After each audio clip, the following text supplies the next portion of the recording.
March 6. நமது அனுதின மன்னா ஊழியங்களின் வாழ்த்துக்களுடன் இன்றைய நற்செய்தி. தேவனுக்கென்று நன்மை செய்தல்.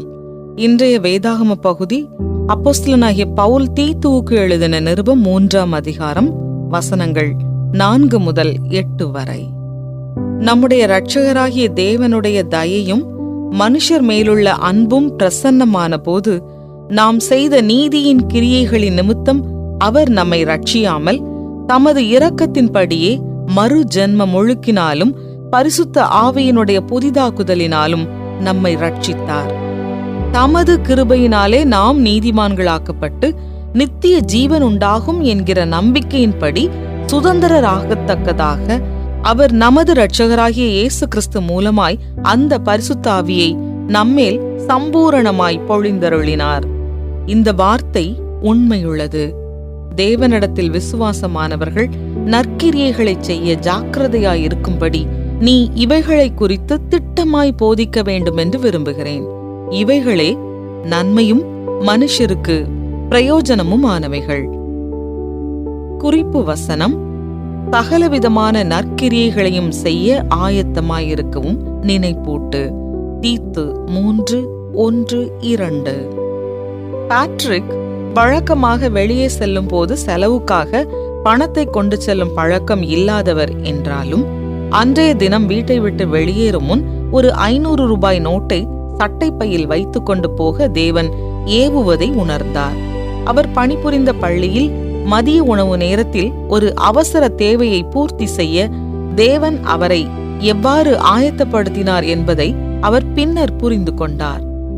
மதிய உணவு அறையின் சலசலப்புக்கு நடுவில் அவர் அங்கே வைக்கப்பட்டிருந்த ஒரு சிறிய அறிவிப்பு பலகையில் இந்த பள்ளியின் விடுதியில் தங்கியிருக்கும் ராணி என்ற மாணவியின் 1 வார காலத்திற்கான மதிய உணவுக்காகவும் மற்றும் ஓரிரு புத்தகங்களுக்காகவும் ரூபாய் 500 தேவைப்படுகிறது, உதவ விரும்புகிறவர்கள் கீழ்கண்ட கணக்கில் செலுத்தலாம் என்ற அறிவிப்பை படிக்க நேர்ந்தது. ராணிக்கு உதவுவதற்காக பேட்ரிக் சிறிதும் தாமதிக்காமல் தனது சட்டைப்பையில் இருந்த பணத்தை கொடுத்த போது அனுபவித்த உணர்வுகளை கற்பனை செய்து பாருங்கள். தீத்துவுக்கான நிருபத்தில் அவர்களுடைய நீதியின் கிரியைகளின் நிமித்தம் அவர்களை ரட்சிக்கவில்லை என்று ஆண்டவராகிய இயேசுவின் விசுவாசிகளுக்கு அப்போஸ்தலனாகிய பரிசுத்த பவுல் நினைப்பூட்டினாலும் நற்கிரியைகளை செய்ய ஜாக்கிரதையாயிருக்கும்படி சொன்னார். நம் வாழ்க்கை நேரமில்லாததாகவும் மிகவும் பழுவானதாகவும் பரபரப்பாகவும் இருக்கும். நம் சொந்த நல்வாழ்வை கவனிப்பதே மிக பெரியதாக இருக்கும். ஆனாலும் கிறிஸ்து இயேசுவை விசுவாசிக்கிறவர்களாக நாம் நற்கிரியைகளுக்கு ஆயத்தமாக இருக்க வேண்டும். நம்மிடம் இல்லாததையும் செய்ய முடியாததையும் நினைத்து விரக்தி அடைவதற்கு பதிலாக பிறருக்கு உதவுவதற்கு ஏற்ப நம்மிடம் என்ன இருக்கிறது, நம்மால் என்ன செய்ய முடியும் என்பதை பற்றி சிந்திப்போம். அவ்வாறு செய்வதன் மூலம் நாம் மற்றவர்களுக்கு அவர்களின் தேவையுள்ள நேரத்தில் உதவுகிறோம். மேலும் தேவன் மகிமைப்படுகிறார். இவ்விதமாக மனுஷர் உங்கள் நற்கிரியைகளை கண்டு பரலோகத்தில் இருக்கிற உங்கள் பிதாவை மகிமைப்படுத்தும்படி உங்கள் வெளிச்சம் அவர்கள் முன்பாக பிரகாசிக்க கடவது. உங்கள் வாழ்க்கையில் நன்மை செய்ய ஆயத்தமாயிருக்க எது தடையாக இருக்கிறது?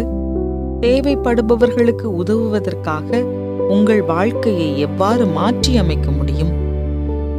அன்புள்ள தகப்பனே, நல்லது செய்வதற்கான வாய்ப்புகளை நான் புறக்கணித்த நேரங்களுக்காக என்னை மன்னியும். மற்றவர்களுக்கு உதவ இன்னும் அதிக ஆயத்தமாயிருக்க எனக்கு உதவும். ஆமென்.